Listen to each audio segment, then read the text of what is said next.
ಎಷ್ಟೊಂದು ನೀಚ ಜನಗಳ ವಾಸಸ್ಥಾನ ಈ ಕಲಿಯುಗದ ತಾಣ. ಅಂದ ಚಂದದಿಂದ ತುಂಬಿ ತುಳುಕುವ ತಳಕು ಬಳುಕಿನ ಹೆಣ್ಣಿಗಾಗಿ ಏನೆಲ್ಲ ಕೆಡಕುಗಳು. ಗಂಡು ಹೆಣ್ಣುಗಳೆರಡರ ಸಂಗಮದ ಘರ್ಷಣೆಯಲ್ಲಿ ದೊರೆಯುವ ಒಂದೆರಡು ನಿಮಿಷದ ಸುಖಕ್ಕಾಗಿ ಏನೆಲ್ಲ ಎಲ್ಲಿಲ್ಲದ ಕಾತರದಲ್ಲಿ ಅವೆರಡು ಕೂಡಿದಾಗ ಅವುಗಳ ರೀತಿ ನೀತಿ ಎಲ್ಲವೂ ವಿಕಾರ. ಇದಕ್ಕೆ ಕಾರಣ ಕ್ರೂರ ಕಾಮ.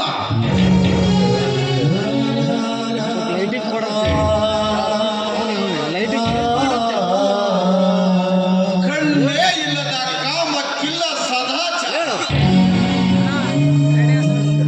ಅಂತೆಯೇ ದಿನಕ್ಕೂ ಹೆಚ್ಚುತ್ತಿದೆ ಈ ಸಮಾಜದಲ್ಲಿ ದುರಾಚಾರ.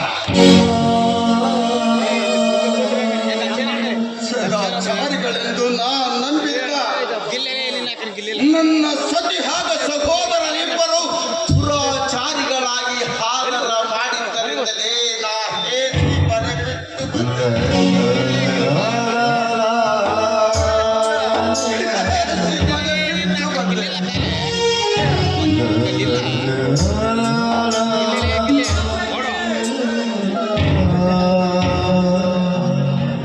ಕಿಸುಕುಳ ಕಿರುಮುನೆತ್ತರ ಹೊಸದು ತುಂಬಿದ ಮಲಮೂತ್ರ, ರಂಜನ ಮುಸುಕಿದ ಮಾಂಸದ ಅಸ್ಥಿಗಳ ಹಸನಾದ ತೊಗಲಿನ ಹೊದಿಕೆಯ ಕಂಡು ಪಶುಪತಿ ನಿಮ್ಮ ಮರೆತು ನಾ ಕೆಟ್ಟೆನಯ್ಯ ಎಂದು ಕಂಗಾಲಾಗಿ ಕೂಗಿದ ಅಖಂಡ ಮೂರ್ತಿಯ ಮಾತಿಗಲಿದು ನಾ ಬಂದೆ.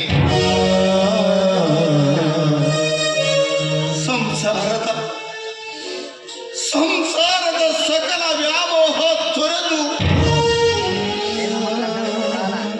ಧೂಳಿಗಿಂತಲೂ ಕೀಳಾದ ನನ್ನ ಸತಿಯ ಸಹೋದರನಿಗೊಪ್ಪಿಸಿ ಸ್ವಾಮಿ ಅಖಂಡೇಶ್ವರನ ಪಾದ ಸೇರಲು ಓಡೋಡಿ ಬಂದೆ. ನನ್ನನ್ನ ಕರೆದುಕೋ ತಂದೆ.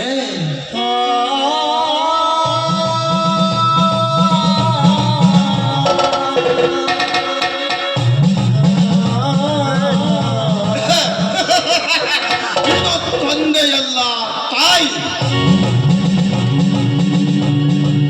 ಶಿವನಿಂದ ಹಿಡಿದು ಸಿದ್ಧಿ ಪಡೆದ ಶಿವ ಶರಣರೆಲ್ಲರನ್ನ ಗುದ್ದಿ ಗುದ್ದಿ ಕಾಡಿ ಕೊರೆಗೂತಾ ಕೆತ್ತ ಮಾಯೆ.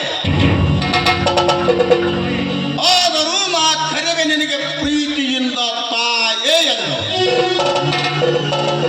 ಅಮ್ಮ, ಅಂಬೆ, ಜಗದಂಬೆ, ಚಂಡಿ, ಚಾಮುಂಡಿ, ದುರ್ಗಿ, ಕಾಳಿ, ಕಾತಾಯಿನಿ, ಅಸುರ ಸಂಹಾರಣಿ, ಓತುಲ ಪರಾಕ್ರಮಿ, ರುಂಡ ಮಾಲಿನಿ, ಸಿಂಹವಾಹಿನಿ, ಎಷ್ಟೊಂದು ಹೆಸರುಗಳು ತಾಯಿ ನಿನಗೆ. ನೀನು ಮಹಾಪರಾಕ್ರಮಿಯಮ್ಮ, ಮಹಾಪರಾಕ್ರಮಿ. ಸುರರೆಲ್ಲರಿಗೂ ಮೀರಿದ ಮಹಿಷಾಸುರನ ಮರ್ದಿಸಿದ ಮಹಾಮಾಯಾವಿನಿ. ಪೃಥ್ವಿಗೆ ನಾಲಿಗೆ ಚಾಚಿ ರಕ್ತ ಬೀಜನ ಕಥೆ ಮುಗಿಸಿದ ಸಿಂಹಣಿ, ತ್ರಿಲೋಕ ಕಲ್ಯಾಣಿ.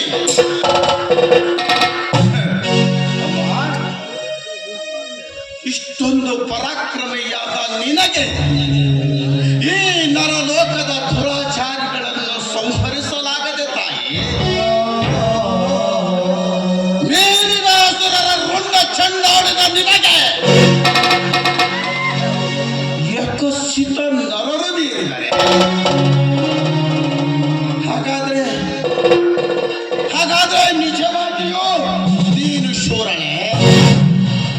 ನೋ, ನೀನು ಶೂರನಲ್ಲ.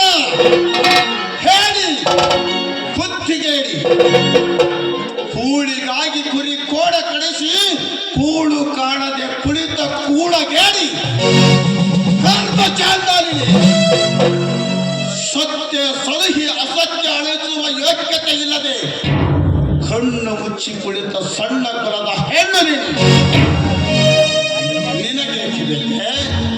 ನಿನಗೇಕೆ ಬೇಕೆ ಇಂಥ ವೀರಾವೇಶದ ಹೆಸರುಗಳು?